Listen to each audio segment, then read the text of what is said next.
la vuelta, ciclo de conferencias en línea. ¿Cómo mantener relaciones?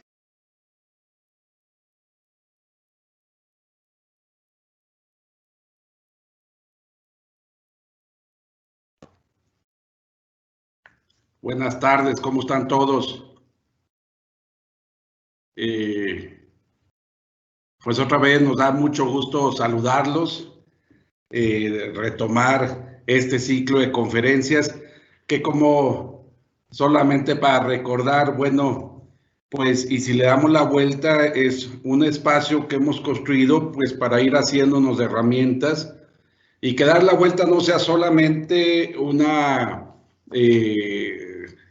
intención, una buena intención, sino tengamos las herramientas precisamente para poderle dar la vuelta, tomar incluso lo bueno, hacer aprendizaje, lo que estamos viviendo, y de esa manera pues hemos tenido invitados, todos ellos de lujo, todos ellos regalándonos un espacio de su tiempo para generar estas herramientas. Y hoy me da mucho gusto presentar a un amigo personal, al doctor Enrique Tamés. Trabajamos un rato juntos por allá en las tierras norteñas. Y bueno, ya no es la primera vez que está Enrique con nosotros, ya ha estado varias veces. Y hoy me da mucho gusto saludarlo en este formato. Enrique, bienvenido. Déjenles platico un poquito de Enrique. Hasta en eso, Enrique me mandó lo que podía decir de él, y hasta en eso me cae muy bien, Enrique, porque yo podía pasarme toda la hora que tenemos hablando solamente lo que se ha preparado, y lo que me ha mandado Enrique se los voy a comentar. Enrique Tamés cuenta, él es un maestro reconocido, es decano de la Escuela de Humanidades y Educación del TEC de Monterrey. Fue director del Instituto de Ciencias de la Felicidad, ahí fue donde nos conocimos. Es doctor en Innovación y Tecnología Educativa, es coach certificado por Newfield Consulting y es especialista del programa de radio de Marta de Baile. Enrique, bienvenido, muchísimas gracias por estos minutos, este espacio que nos regalas. Y bueno, sin más, los dejo con Enrique. Enrique, bienvenido. Pepe, muchísimas gracias. Muchas gracias por estos años de trabajo y personalmente te agradezco la amistad de estos años y las aventuras que hemos tenido juntos. Quiero aprovechar también estos primeros momentos para mandar un saludo y un abrazo a Sam, también miembro de esta querida institución. Gracias también por todos estos años, Sam. Y agradecer mucho a Edith y a Daniela todo el apoyo para esta conferencia, para estos minutos. Y bueno, no tengo mucho tiempo. Y digo, no tengo mucho tiempo porque para nosotros los profesores, una hora casi, para nosotros los profesores y para nosotros los filósofos, que nos digan una hora es casi estrangularnos, ¿no? Es así como tan poquito tiempo, porque estamos acostumbrados obviamente a tomar mucho más tiempo para explicar las cosas que queremos explicar con cierto nivel de profundidad. Voy a tratar de irme lo más rápidamente posible para tener también algún tiempo para sus preguntas y para hacer algún tipo de diálogo. El tema que les tengo preparados el día de hoy es para hablar un poco acerca de las relaciones positivas. No quiero únicamente hablar de las relaciones de pareja, aunque estoy pensando principalmente en las relaciones de pareja, pero estoy pensando en las relaciones en general y por qué son tan importantes en esta coyuntura que estamos viviendo, en los tiempos que estamos viviendo de pandemia, en estas circunstancias únicas y tan dramáticas en muchos sentidos, pero también fascinantes en otros sentidos, y ahorita vamos a hablar de ello. Y quisiera de una vez poner las expectativas de la sesión del día de hoy. Y voy a empezar con unas malas noticias. Mi madre en este momento está muy enojada conmigo porque mi madre siempre dice que cuando empiece cualquier plática, cualquier conferencia, debería empezar con buenas noticias o al menos con un buen chiste, ¿no? Ella vivió muchos años en los Estados Unidos, gran parte de su vida vivió en los Estados Unidos y como que es un modelo muy norteamericano de siempre empezar intervenciones con con sentido del humor y chiste, y a veces le hago caso, pero muchas veces no le hago caso, y en esta ocasión no le voy a hacer caso porque les tengo algunas malas noticias.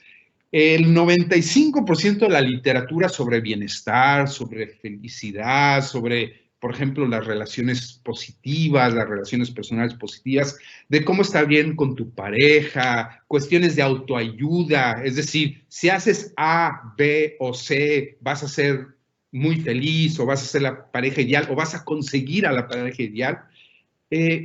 Todo eso que circula hoy en día, o el gran porcentaje de eso que circula hoy en día, no tiene ningún fundamento científico. Eso no quiere decir que no sirva esa literatura, esto no quiere decir que si no sigue uno los consejos de ese libro, que no le den a uno cuestiones positivas. Esto simplemente quiere decir que las bases de esa literatura no tienen un fondo científico, es decir, uno a lo mejor le salen cosas positivas, a lo mejor le salen de, como se dice, de chiripada, pero no hay un fundamento científico que diga que si uno siempre hace tal o cual cosa, vaya uno a tener los resultados que se sostienen ahí. La gran mayoría de esa literatura no tiene fundamento científico. Segundo, lo que ha encontrado la ciencia en los últimos, voy a poner lo que llevamos de este siglo, los últimos 20 años, que es donde realmente se ha hecho mucha investigación científica en torno a lo que es bienestar, en torno a lo que es felicidad, en sus diferentes vertientes, psicología, sociología, economía, las neurociencias que han aportado muchísimo sobre nuestra idea de felicidad, la misma filosofía, la historia. Todo eso que ha encontrado la ciencia acerca del bienestar y la felicidad es contraintuitivo. Lo que quiero decir con esto es que la intuición, la lógica, el sentido común acerca de lo que es la felicidad, el bienestar, nos dicen una cosa, pero en realidad lo que encuentra la ciencia hoy en día es muchas veces lo contrario a lo que nos dice el sentido común o el dicho o lo que nos decía nuestra abuelita, que es más o menos lo mismo. Y por último, estas cuestiones del bienestar, estas cuestiones de la felicidad, pues están de moda. Y como muchas cosas que están de moda, pues mucha gente habla de ello y por lo tanto se dicen cualquier cantidad de, y pongo puntos suspensivos, terminen la frase como ustedes quieran, con una palabra decorosa o con una antisonante. Yo prefiero las antisonantes, pero porque nos encontramos con un público abierto y no estoy seguro quién me está escuchando, mejor me la reservo, pero de verdad, las cosas que hoy en día se dicen acerca de estos conceptos que están de moda, pues muchas veces se hacen sin ningún conocimiento de base. Y no quiero decir con esto, por favor, que yo diga cosas coherentes. De hecho, en mi misma observación, en mi misma investigación, yo mismo he tenido que reparar, porque además es un área de conocimiento que va cambiando mucho con el tiempo. Entonces, la investigación sigue apareciendo y tenemos que reformular muchas cosas nuevas. Bueno, de una vez voy a entrar en materia. Y dado que este es un medio, de la pantalla, y sabiendo que tenemos muchos distractores en este momento alrededor nuestro, quisiera de una vez decir el punto central de lo que voy a decir a continuación. Si alguien de ustedes se distrae, si alguien de ustedes se aburre, si alguien de ustedes tiene una cosa más importante que hacer, que se vale, hay muchas cosas importantes que hacer en este momento. De una vez les digo 3 cosas muy importantes que me gustaría que se llevaran el día de hoy. Lo que dicen los estudios científicos sobre el bienestar y la felicidad de los últimos 20 años, y que voy a repetir, no forzosamente es lo que dice mi sentido común. Primero, que la felicidad no es una meta.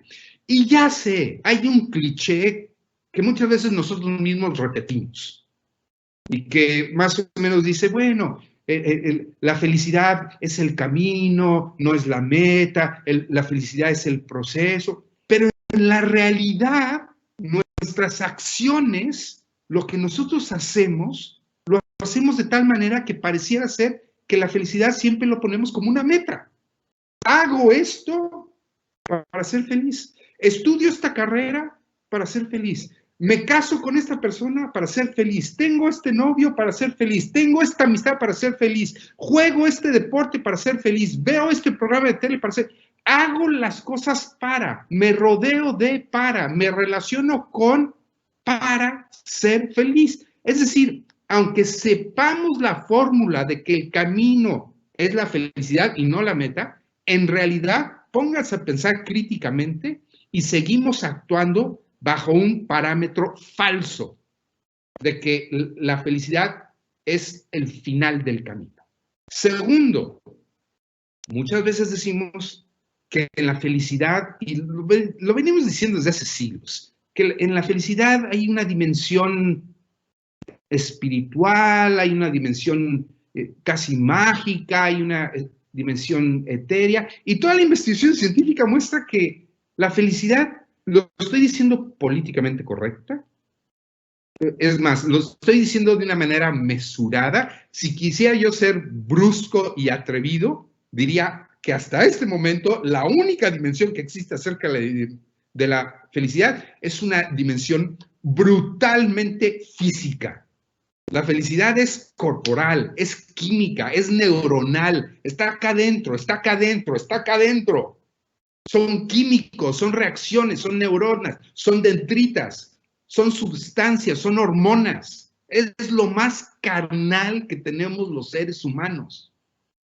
Y por último, en la felicidad no estamos solos. Constantemente decimos, es que la felicidad es algo que siento acá adentro y depende exclusivamente de mí. Pues no, la felicidad, es más, debería estar prohibido decir en singular la palabra felicidad, porque una y otra vez la ciencia en los últimos 20 años nos ha mostrado con toda claridad que en la felicidad somos a través de los demás. La ultra sociabilidad humana juega un papel fundamental en todos los satisfactores de la vida.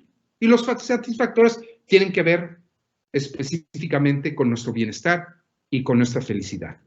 Como no tengo mucho tiempo, de una vez voy a mis fuentes directas. Siempre hago esto, si tengo 1 hora, si tengo 3 horas, siempre les dejo esto para que profundicen, para las personas que les interese. Estoy tratando de tomar la bibliografía más reciente. Les dejo 4 libros que cuando tengan, si tienen el interés de profundizar, ahí tienen las referencias. La hipótesis de la felicidad es un libro de Jonathan Haidt. Ese no es tan nuevo, pero es un libro extraordinario, escrito hace unos 12 años aproximadamente, pero sigue siendo muy vigente, muy actual. Está en inglés, está en español, lo pueden conseguir muy fácilmente. Una recopilación extraordinaria de la ciencia de la felicidad. Lisa Feldman Barrett, que es una de las grandes neurocientíficas el día de hoy, acaba de salir esta publicación. Este nada más se encuentra en inglés, no está en español, pero salió en diciembre, es decir, fresquecito, las 7 lecciones y media acerca del cerebro. Nos enseña el estado del arte de cómo funciona el cerebro y derrumba un chorro de cosas acerca de lo que creemos de cómo funciona el cerebro y en realidad no funciona de esa manera. Las otras 2 lecturas que les recomiendo, una historia de la felicidad muy rica, de esas lecturas que se antojan para irlas poco a poco haciendo. Es un libro grande, es un compendio muy bonito de Darren McMahon, Happiness, así se llama, una historia de la felicidad. Y por último, también muy reciente, publicado apenas hace un mes, de Nicholas Christakis, un profesor de Yale, a quien tuve la oportunidad de conocer hace algunos años en una estancia que hice de investigación en la Universidad de Yale. Christakis, un médico que escribe muy bien, acaba de publicar este libro, que es el único libro que yo he leído, que no únicamente habla del impacto del coronavirus, del momento que estamos viviendo en el corto plazo, sino trata de medir las consecuencias en el largo plazo de la pandemia que estamos viviendo. Un libro extraordinario que les recomiendo mucho. Bueno, ahí están las referencias para que ustedes después se los lleven. Estamos viviendo tiempos fascinantes, y por fascinante no me refiero a que todo está bien, no me refiero a que todo es maravilloso. Por supuesto que no todo es maravilloso. Hasta hace poco tiempo creíamos que todo era maravilloso. Este siglo pintaba maravilloso. Habíamos creado, ya desde el siglo pasado, estábamos construyendo este concepto del ciudadano, este concepto de la ciudad, en donde muchas cosas estaban corriendo viento en popa.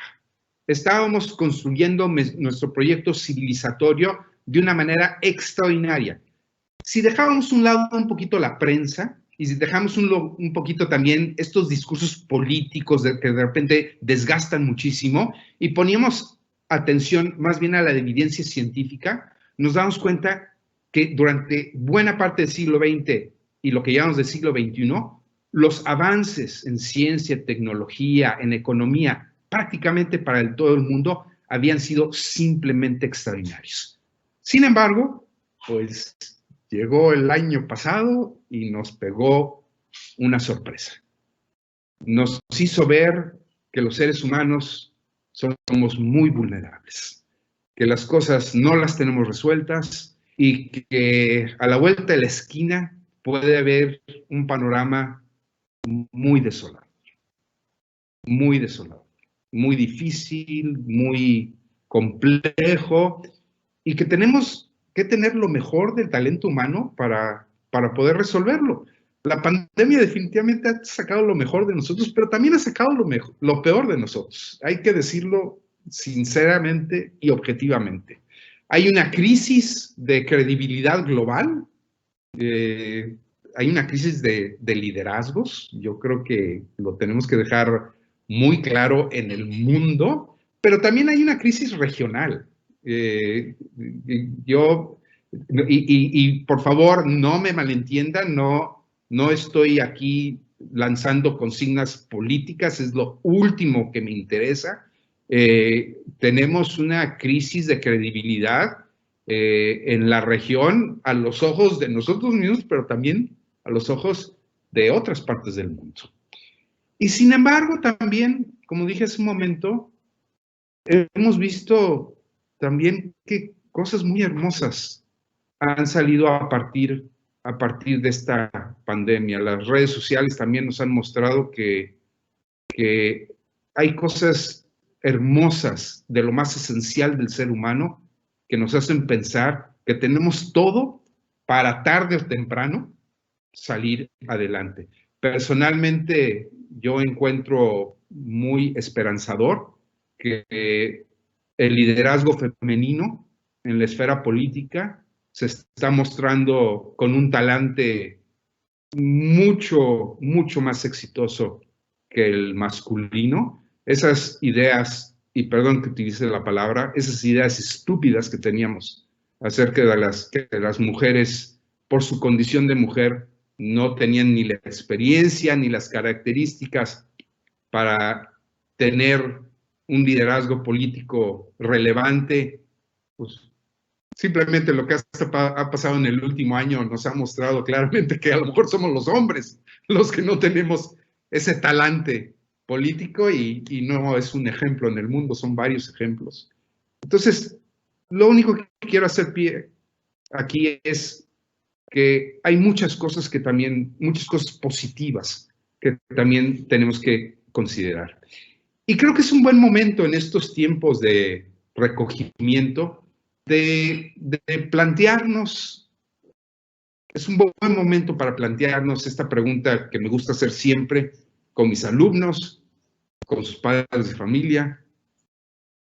¿Qué buscamos ser en la vida? Si personas exitosas o personas felices. Y ahorita no podemos chatear así en este formato, en este momento, a lo mejor al final, pero sí siempre aparece la intervención o la pregunta aquí de, oye Enrique, ¿y no se puede ser las dos? ¿No se puede ser exitosa y feliz?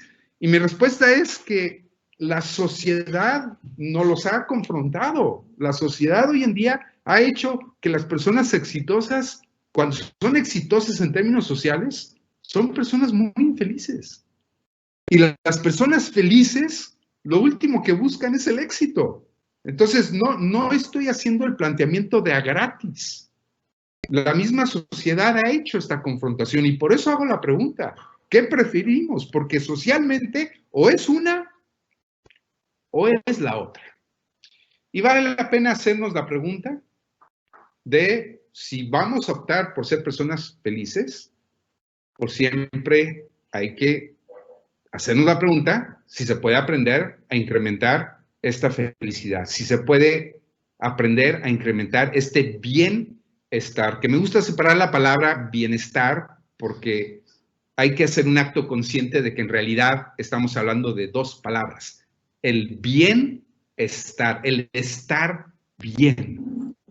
Entonces, antes de contestar a la pregunta de cómo mejorar nuestro bienestar, que esa va a ser el fondo de estos minutos, sí quisiera plantear una paradoja. Definitivamente sí podemos hacerlo, sería la respuesta. Sí podemos mejorar nuestros niveles de bienestar y felicidad, pero es muy complicado, es muy difícil, es muy complejo. Y les voy a explicar rápidamente por qué. Es contra natura ser una persona feliz. Hasta hace poco pensábamos que los seres humanos estábamos diseñados a ser personas felices. Y la ciencia lo que ha mostrado con mucha claridad es que evolutivamente somos personas no diseñados a ser felices. Somos diseñados a muchas cosas, pero no estamos diseñados a ser personas felices. Por eso nos cuesta mucho trabajo ser felices. Y hay 5 razones por las cuales esto pasa. Primero, porque biológica y evolutivamente estamos diseñados a fijarnos más en las amenazas que en los placeres. No todos, pero la gran mayoría de los seres humanos, es decir, si ahorita estamos conectados, no sé cuántas personas estamos conectados, a ver si me soplan por ahí, pero de las personas que estamos conectados, no más del 5% son personas que sí están de alguna manera diseñados para ser felices. Todos los demás no estamos. Todos los demás estamos diseñados para fijarnos siempre en las amenazas. ¿Por qué? Porque eso ha hecho que la raza humana sobreviva, evolucione. Estamos 100 personas conectadas. De esas 100 personas, 5 más o menos están diseñadas para ser felices. Las otras 95 personas estamos diseñados para sobrevivir. Esto se le llama, los científicos le llaman una predisposición a la negatividad. Segunda razón de por qué nos cuesta tanto trabajo ser felices. Y está complementada con la primera. Los seres humanos somos principalmente genética. Y en un porcentaje menor somos crianza. Los genes pesan mucho en nosotros. Y luego viene lo aprendido. E ir en contra de nuestros genes nos cuesta mucho trabajo. Y genéticamente, insisto, estamos diseñados a siempre estarnos fijando en los peligros en la vida.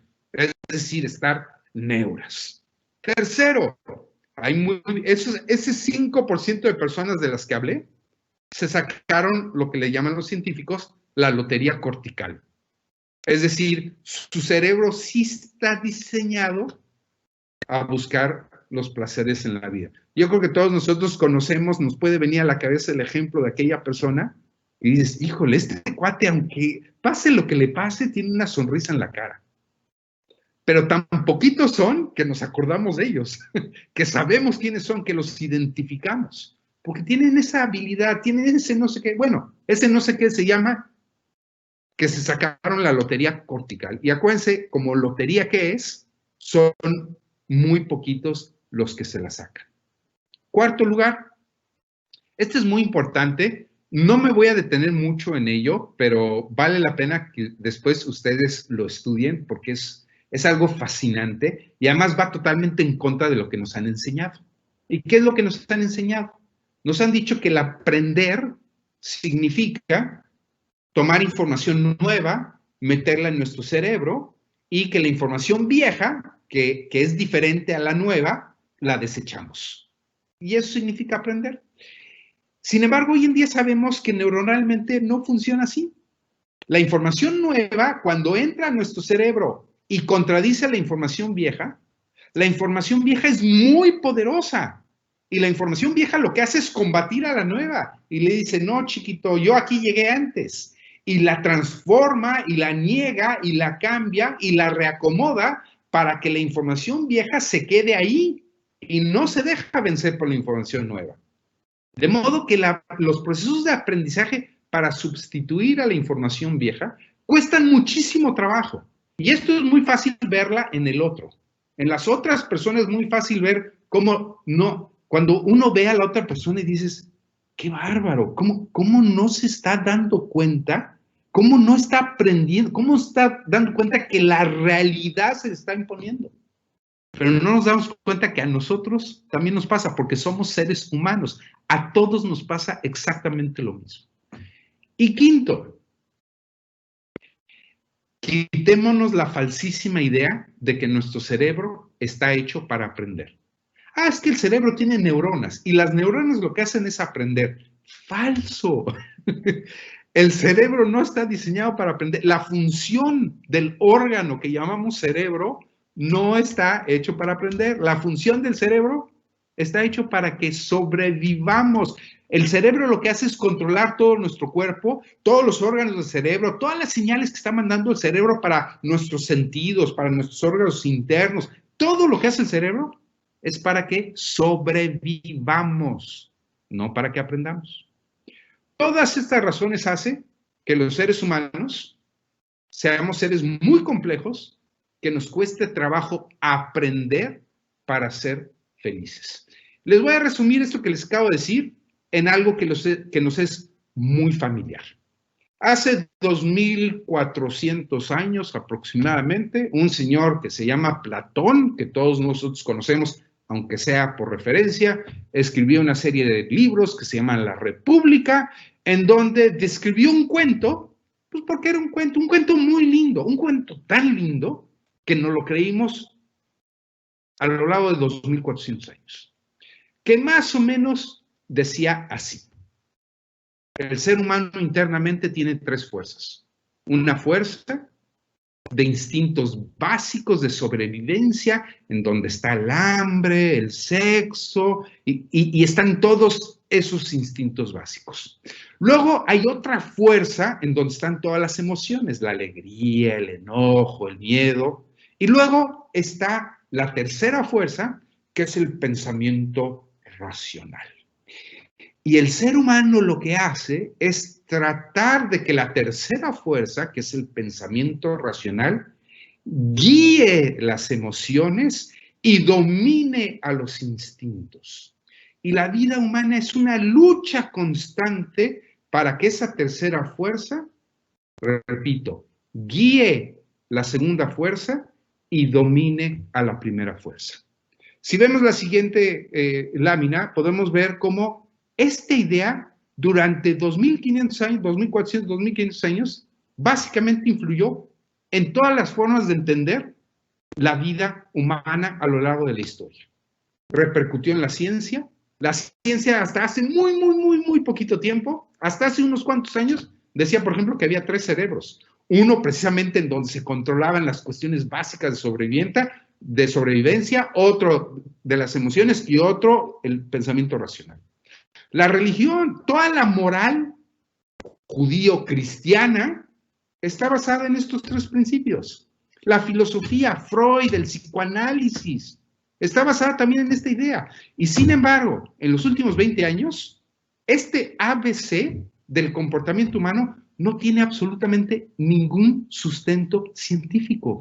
No se ha encontrado en ninguna parte del cerebro, y miren que hoy en día ya sabemos un chorro de cosas del cerebro. Bueno, esas cosas de las que se habla, esa parte del cerebro reptiliano y esa parte que no existen, no están, no hay. El subconsciente, el inconsciente, todas esas palabras que hoy en día seguimos utilizando, no están en el cerebro, no las hemos encontrado. No quiero decir que a lo mejor en 5 años de repente aparezcan. Simplemente ahorita no hay ninguna evidencia científica que las hay. Y cito a dos de nuestros autores que les mencioné hace un momento. Bueno, a uno de los autores, Lisa Feldman Barrett, en este libro que les recomiendo amplísimamente, básicamente lo que dice es, a ver, el cerebro no actúa como que hay un comportamiento racional bueno y una parte emocional mala, y hay una guerra entre la parte racional buena y la parte emocional mala. Eso en el cerebro no existe. O dicho de otra manera, no se la cité, pero una de las grandes neurocientíficas de nuestro tiempo, Jill Boyle Taylor, pueden ver ustedes en YouTube, hay muchas conferencias de ella. Ella misma es un caso muy interesante porque ella le dio una embolia y parte de su cerebro dejó de funcionar, y ella, siendo una neurocientífica muy sofisticada, entonces ella entendió lo que estaba pasando en su cerebro y tiene unos escritos maravillosos acerca de cómo se comporta el cerebro. Tiene una frase maravillosa que pueden leer a continuación. Durante siglos pensamos que somos seres racionales que sentimos, y sin embargo la biología lo que nos enseña claramente hoy en día es que somos seres sintientes que pensamos. Seres sintientes que pensamos, no seres racionales que sentimos. Hay una integración entre la parte emocional y la parte racional. No son dos partes del cerebro diferentes que piensan. Oye, Enrique, ¿a dónde nos estás llevando con todo esto? Ahorita van a ver al final. Mi conclusión va a ser que no podemos mantener separadas nuestra parte emocional de nuestra parte racional, porque si seguimos con estos esquemas, no vamos a entender cómo solucionar los grandes problemas con los que nos enfrentamos el día de hoy. Bueno, voy a dejar un poquito al lado el tema del bienestar y la felicidad, y ahora vamos a hablar 5 minutos acerca de las condiciones de la pandemia. Lo voy a repasar muy rápido porque yo creo que todos vamos a coincidir rápidamente en estos temas de la pandemia. ¿Cuáles son estas condiciones? Miren, tenemos muchos efectos negativos de estar sobreinformados, porque nos crea la falsa ilusión de que tenemos las cosas bajo control. Yo estoy seguro que todos ustedes, todos hemos sufrido que el estar hiperinformados, casi minuto a minuto a través de estos cachivaches, nos da la sensación de que tenemos un control de aquellas cosas que en realidad no controlamos. Y es una cosa muy negativa, porque en realidad no controlamos las cosas. Y sin embargo estamos constantemente queriéndonos informar al minuto de todo lo que está pasando. Segundo, las condiciones pandémicas también han magnificado la tragedia a través de las redes sociales. Oye, Enrique, ¿no es trágico lo que nos está pasando? Claro que es trágico, pero pregunto, ¿la tragedia es lo único que le está pasando a la vida humana el día de hoy? Pues claro que no. Tercero, nuestro foco de atención es la tragedia, y solo la tragedia.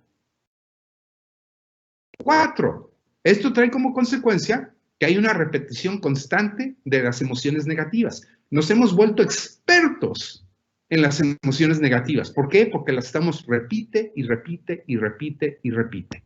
Y por último, la necesidad de escuchar en los tiempos que estamos viviendo la necesidad de comunicación que tenemos, ha sido para hacernos escuchar. Recuerden que en la comunicación, y en un momento voy a volver a esto, hay dos partes. El que habla y el que escucha. Estamos muy enfocados en este momento en hacernos escuchar y no en escuchar. Ahorita lo vamos a ver. Entonces, estas son las condiciones de la pandemia, que de alguna manera deberíamos contrarrestarlos. Si ya lo están haciendo, la siguiente lámina sobra. Pero si no lo están haciendo, es muy importante que empiecen a desarrollar estrategias básicas para contrarrestar las condiciones de la pandemia que todos estamos viviendo en todas partes del planeta. Primero, restringir la ilusión de control. Realmente controlamos muy pocas de las cosas que están sucediendo. No, que la vacuna, no, que el gobierno, no, que la... Hay pocas cosas que controlamos y sobre esas deberíamos enfocarnos. Y no deberíamos gastar tanto tiempo en enfocarnos en las cosas que no controlamos. Segundo, ser mucho más selectivos en nuestras fuentes de información. Le hacemos cualquier cantidad de caso a cualquier cantidad de burradas. Tercero, no solamente la tragedia sucede, también están sucediendo otras cosas, muchas cosas que no pasan a través de la tragedia, sin negar que la tragedia sucede. 4, si la repetición de las emociones negativas nos ha hecho expertos en emociones negativas, practicar lo opuesto también nos vuelve expertos en lo opuesto. Es decir, practicar emociones positivas también nos vuelve expertos en emociones positivas. Y por último, comunicación para hacernos escuchar es la mitad de la fórmula. Comunicar para escuchar es algo que tenemos que practicar mucho, que nos hace falta practicar mucho. Y hablando específicamente de las relaciones humanas, ya estoy entrando en la parte final. Por relaciones humanas dentro de la pandemia tenemos que entender 3 diferentes tipos de relaciones humanas. Primero, los tipos de relaciones humanas que son aquellas relaciones de nuestra cotidianidad. Piensen un momento en la época prepandémica.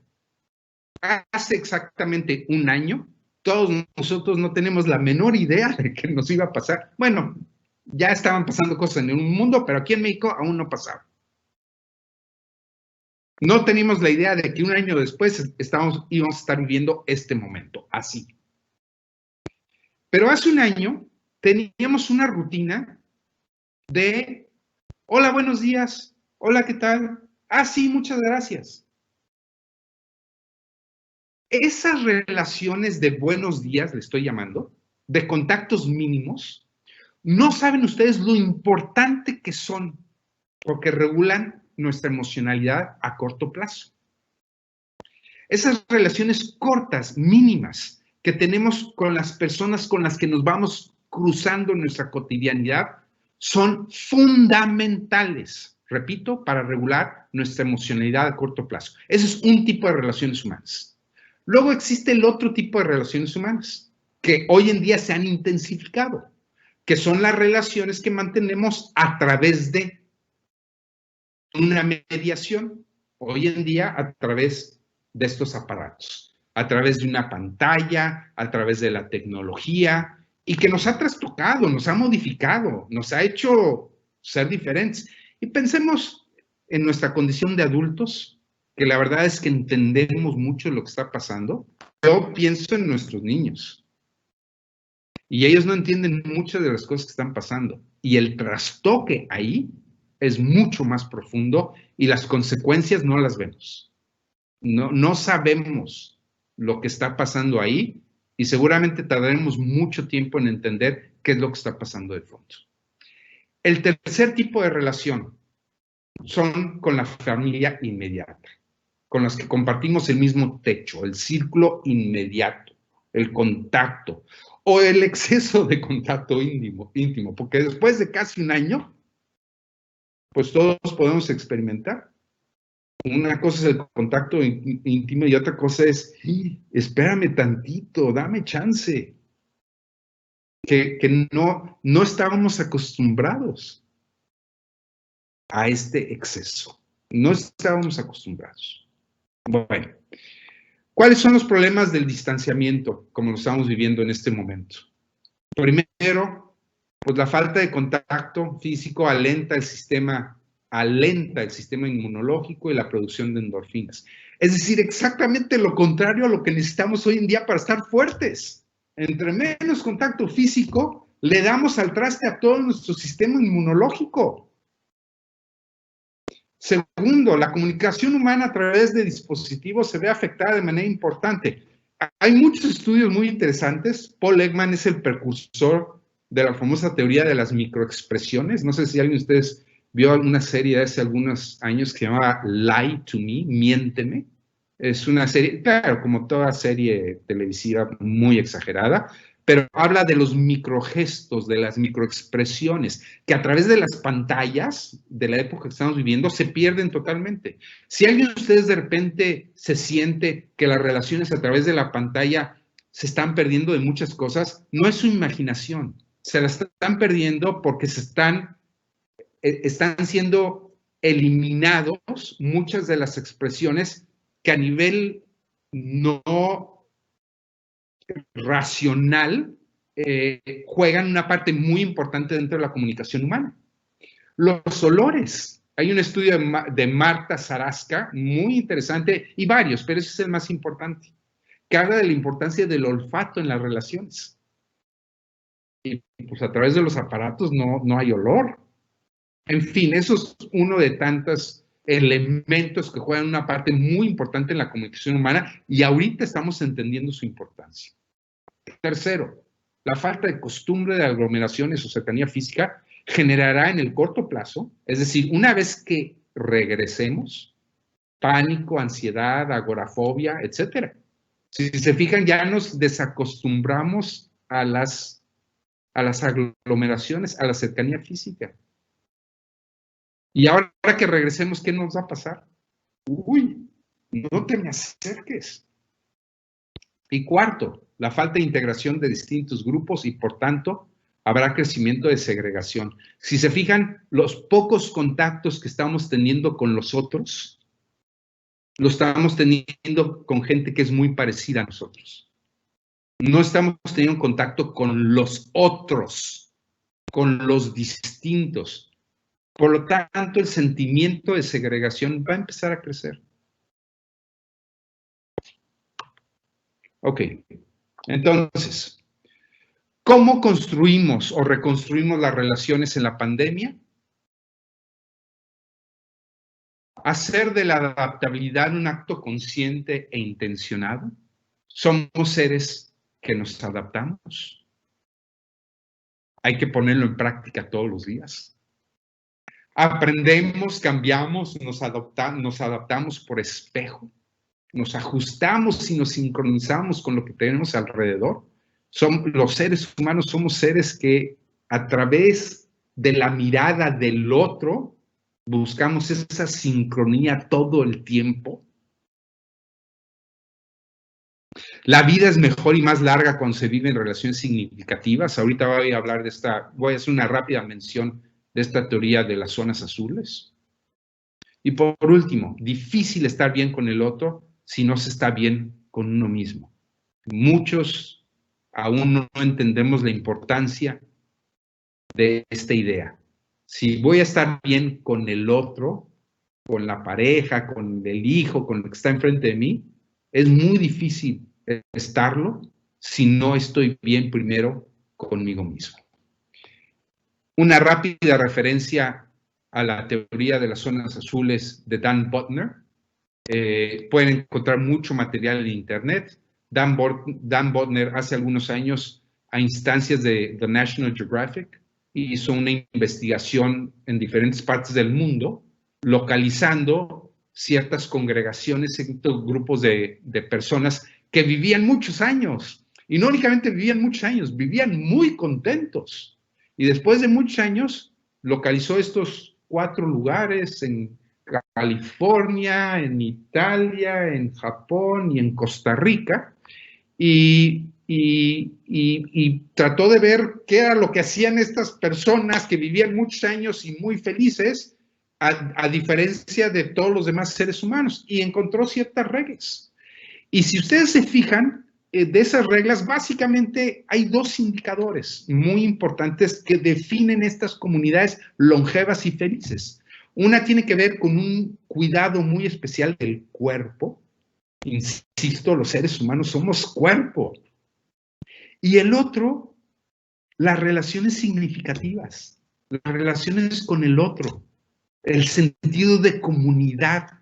Y fíjense, no estoy hablando forzosamente de la pareja en el sentido tradicional, del esposo y la esposa, no forzosamente. Estoy hablando de la relación significativa, del otro, de alguien que significa algo para mí, que tengo enfrente de mí. El sentido de pertenencia, de comunidad. es fundamental para una vida significativa.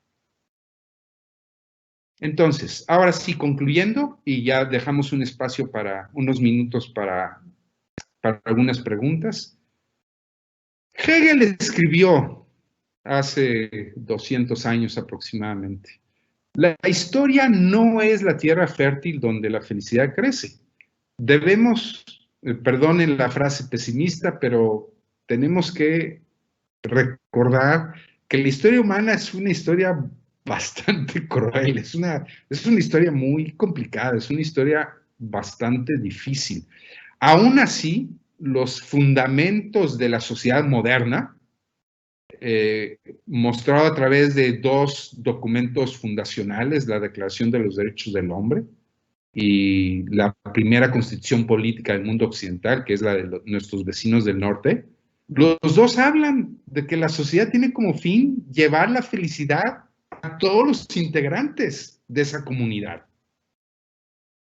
Y creo, me atrevería a decir que ahí la llevamos. Todavía nos falta, pero las condiciones las hemos ido construyendo poco a poco. Y de nuestra parte podemos hacer pequeñas acciones para cuidar nuestras relaciones cercanas. 1, estar en el aquí y en el ahora con la gente que tenemos en la inmediatez. Estar en el aquí y en el ahora. Parece esto muy obvio, pero no lo es.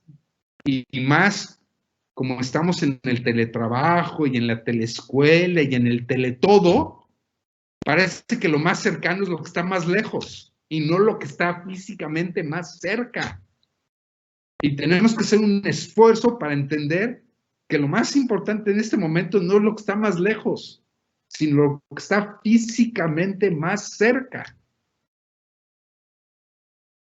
2, fluir, aprender a fluir, tanto con lo bueno como con lo malo. Saber que las cosas son pasajeras y que hay que moverse con las cosas y hay que saber moverse con ellas. Recordar que estar en la falta, en el error, el a veces no tener la razón, es muy liberador. Eso en las relaciones personales y en las relaciones de pareja es fundamental, es muy importante. Y por último, esto ya lo mencioné desde hace rato, qué importante es la escucha activa. El saberse con el otro, no a través de la palabra hablada, sino de la escucha activa. Bueno, esas serían las ideas que traje para compartir y pues tendremos unos minutos, si les parece bien, para algunas preguntas, para algún diálogo y ahora sí estoy a sus órdenes.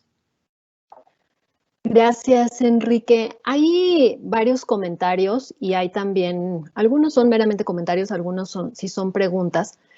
Tenemos muchos papás de las personas que nos acompañan, yo creo que son papás porque hay muchas preguntas que están relacionadas con niños. Por ejemplo, preguntan que cómo hablar para que los niños entiendan qué es realmente el bienestar y qué es realmente la felicidad. Además, también, en otra pregunta, dicen que cómo ayudar a que los niños suplan como esta falta de contacto físico que han tenido ya durante casi un año. Son dos preguntas distintas. La primera, ¿cómo hacer para que ellos aprendan? Yo creo mucho en los procesos activos de aprendizaje. Soy un ferviente creyente, yo soy producto de esos tipos de pedagogías y creo firmemente en ellos. Los diálogos con los niños son diálogos que empiezan con las preguntas, no con las afirmaciones. La enseñanza empieza con el aprendizaje, no con la enseñanza. Lo que trato de decir en corto es, ¿cómo le enseñamos a ser feliz a los niños? No se les enseña, se les pregunta. Oye, Pepe, ¿qué es ser feliz para ti? Se empieza el diálogo con las preguntas, con la escucha. ¿Qué es para el niño? ¿Qué es para la niña? ¿Qué es para ellos ser feliz? Cuando uno escucha a los niños, uno se sorprende de la claridad con la que ellos tienen muchos de estos conceptos. Se sorprende uno. Yo lo que les recomiendo es, tomen alguno de los libros que les recomendé, échenles una leída, por ejemplo, el de Jonathan Haidt, el de la hipótesis de la felicidad, échenselo un fin de semana, o un par de fines de semana. Échenselo, apréndense unas cositas, y luego siéntense con sus niños, no con el afán de enseñarles, sino de escucharlos. Escúchenlo. Oye, chavo, a ver, ¿tú qué te hace feliz? ¿Qué te hace feliz? Y escuchen, y relacionen lo que están escuchando con lo que leyeron. Se sorprenderían que ellos muchas veces tienen las respuestas más claras que nosotros. Y construyan a partir de sus respuestas. Aprendan a escuchar y a partir de lo que escuchen, construyan. Esa sería mi recomendación. Y luego, la segunda pregunta fue diferente. ¿Me la repites, Edith, por favor? Sí, claro. Una pregunta dice, ¿cómo suplir esa falta de contacto físico? No tengo la... A mí me preocupa mucho, Edith, y no tengo la respuesta.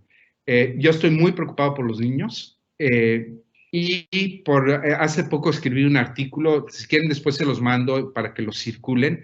Hay culturas en donde el contacto físico no juega un papel tan determinante, es más el contacto visual, pero en culturas como las nuestras, en las culturas latinas, hay un término hay una cuestión de cachondeo. Lo digo en el buen sentido, bien entendido, de cercanía física, ¿no? Hay una cuestión de... Yo siempre he dicho que reconoce a cualquier mexicano en el mundo por el abrazo. Los mexicanos sabemos abrazar. Los no mexicanos no saben abrazar. Siempre se confunden y siempre de este lado, y los mexicanos es natural, llega así, haces el abrazo, ya. Nos reconocemos en cualquier lugar porque sabemos cómo abrazar. O sea, hay un tema ahí, y con los niños hay una cosa muy interesante. El abrazo con los niños es una cosa tan natural, es una cosa, y el niño también cuando se deja y cuando, o sea, hay unas cosas ahí muy primitivas, muy biológicas. Y ahorita hemos cercenado esas aproximaciones, y es contra natura. ¿A qué grado? Pues ya llevamos un año. No sé, no tengo la respuesta, no lo he estudiado lo suficiente, no tengo la respuesta.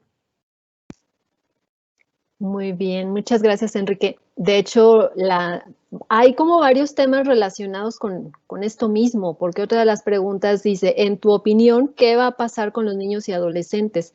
¿Cómo les va a afectar este año que no están yendo físicamente a la escuela? Que, bueno, la respuesta es la que tú nos dabas, ¿verdad? No hay ahorita una respuesta como tal que podamos dar.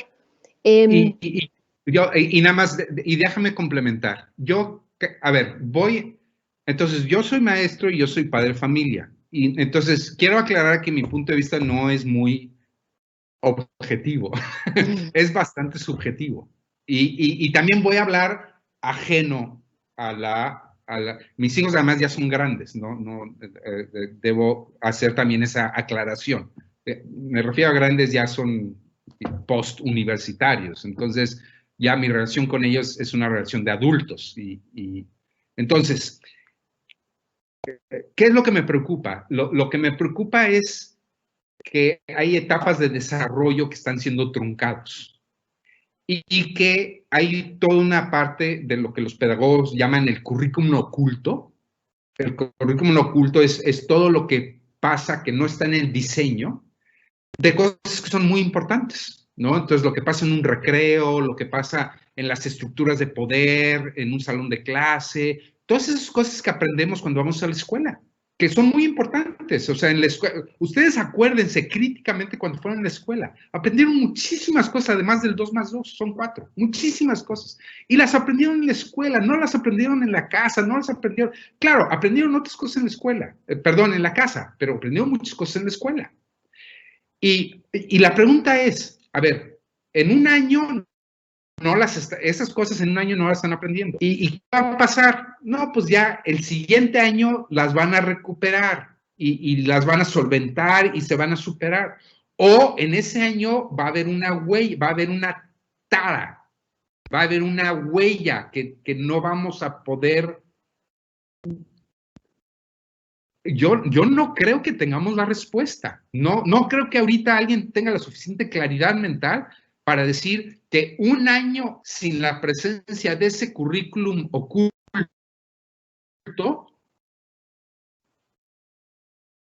es un año después y empecemos a actuar y a reforzar este tipo de conocimientos y ya vamos a poder recuperar tiempo y ya no va a pasar a mayores, a menos algunos casos extremos. O alguien que diga exactamente lo contrario, que sea mucho más pesimista y diga, no, es que en ciertas edades esto es el acabose y hay que hacer tratamientos e intervenciones específicas. Seguramente la verdad estará en algún lugar en medio. Ni será algo de no pasa nada y vamos a recuperar el tiempo, y tampoco será esto va a ser una tragedia. En algún lugar tendremos que hacer intervenciones y en otro momento tendremos que dejar que las cosas solitos nos vayamos recuperando. Pero no sabremos hasta que regresemos y empecemos a ver qué pasa y cómo pasa. Esa es la mejor respuesta que puedo dar y a lo mejor no es muy buena. Claro, no, sí, fue muy clara tu respuesta, Enrique, muchas gracias. Una última pregunta, nada más antes de que se nos acabe el tiempo. Álvaro nos pregunta, ¿qué será el éxito para un niño?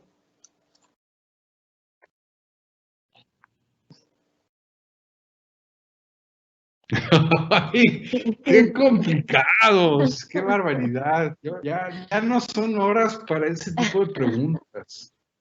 El éxito para un... Yo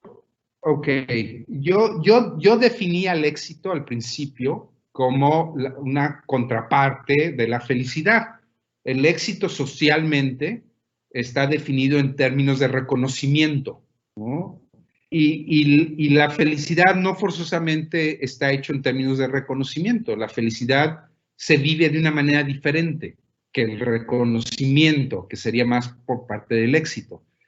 Y yo creo que en el caso del niño debe pasar algo muy similar. Es decir, en el niño hay también muchas veces este afán de estar en el centro, ¿no? De estar en el ojo, de estar en la mirada, ¿no? Y en ese lugar normalmente hay mucha angustia. En ese lugar hay mucha tensión, hay mucho nerviosismo y eso va en contra del estado de felicidad.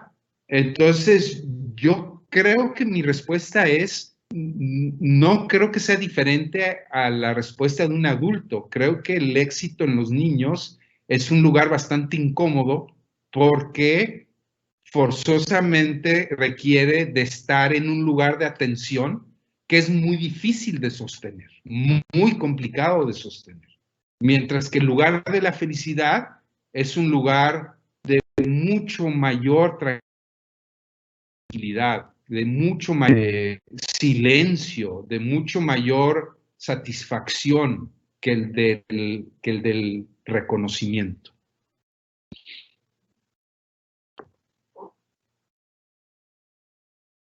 Muchas gracias, Enrique. Muchas gracias a todos los papás que estuvieron el día de hoy y que participaron además con sus preguntas. Vamos a estar publicando en nuestras redes sociales y también en los medios oficiales del colegio los libros que mencionó en la plática Enrique, y también vamos a publicar el artículo que nos mencionabas, Enrique, que nos ibas también a recomendar para que puedan tener acceso a estas lecturas y, bueno, seguir aprendiendo sobre este tema. Sí, Pepe, te dejo el micrófono. Les Sí. paso, si quieren, nada más la presentación. Le tengo que quitar las fotos porque tienen derechos de autor, pero les paso también la presentación con las ideas, con mucho gusto, para que lo tengan. Perfecto, te lo vamos a agradecer mucho. Claro, sí, con mucho gusto. Enrique, pues como siempre, un placer escucharte. Siempre muy interesante y una preparación extraordinaria siempre para tus pláticas. Te lo agradecemos mucho. Pero no me quiero ir sin una pregunta, Enrique, y me estoy arriesgando porque te la debí de haber hecho primero antes de entrar al aire.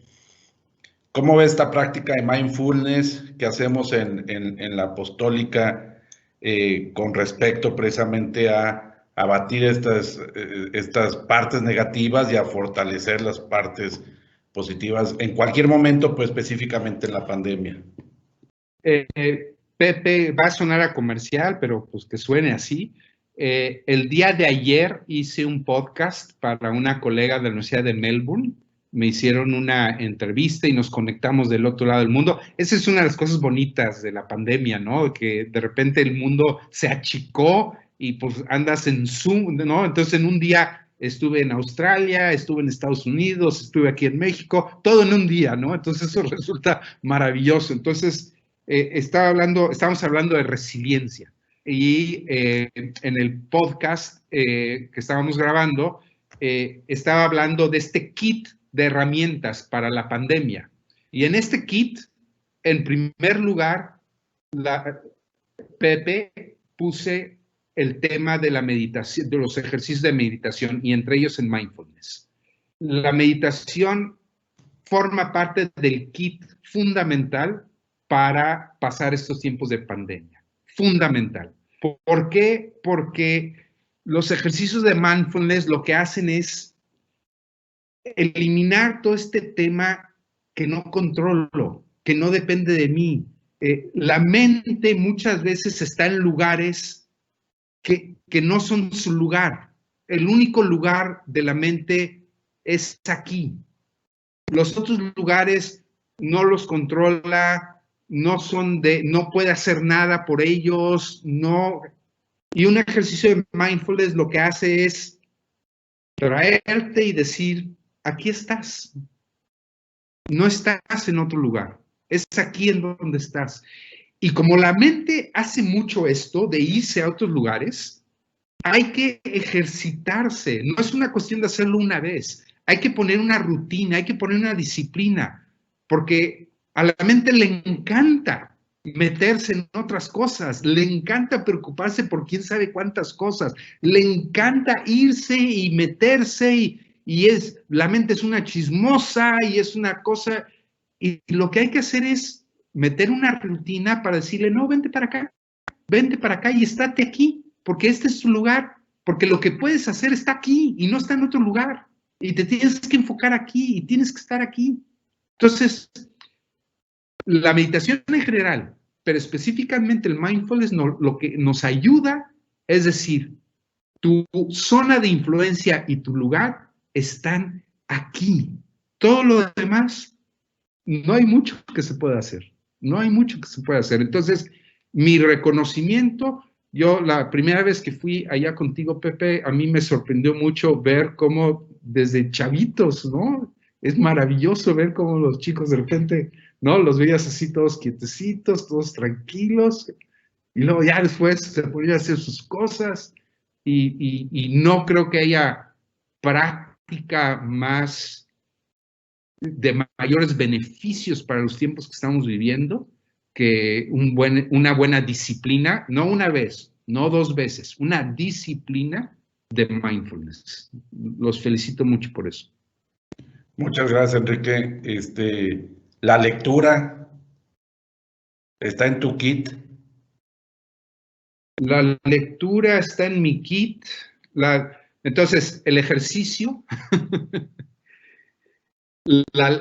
ejercicio físico, ejercicio mental, la buena comida, Qué mal comemos, Pepe. Perdón, ya parezco abuelita. Qué mal comemos. Tenemos que cambiar nuestras rutinas alimenticias.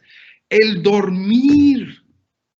No, sí, 5 o 6 horas. No, sí, ya llegará el fin de semana. ¿Qué? No saben el daño que nos estamos haciendo. Tenemos que ser muy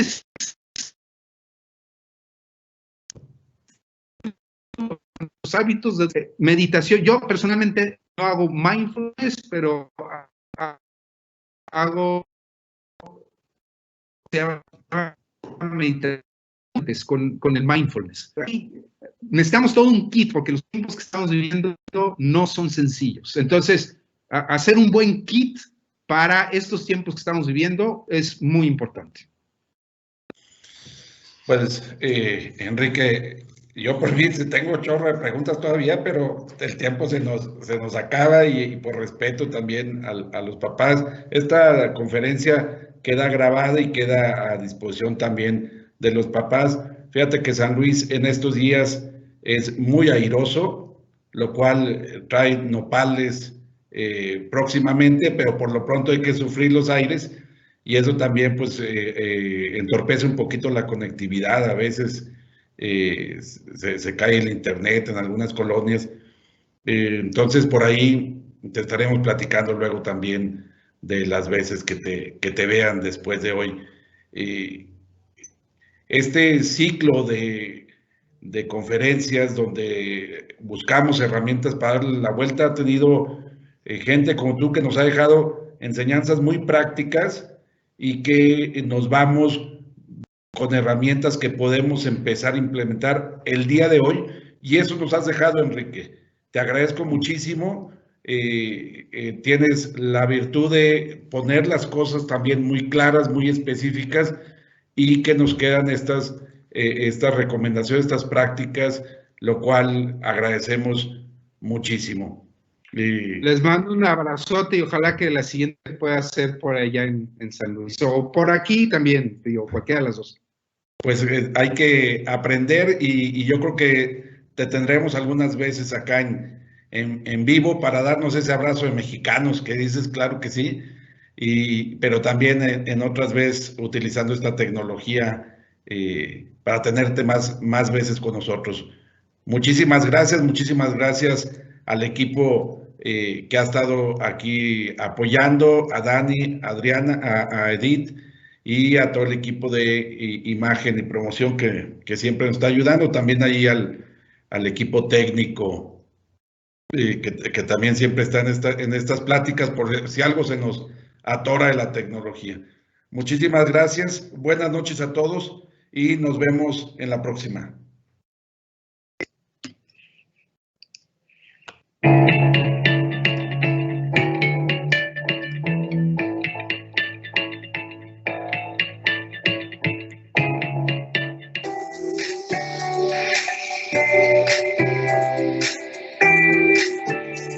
Y si le damos la vuelta, ciclo de conferencias en línea.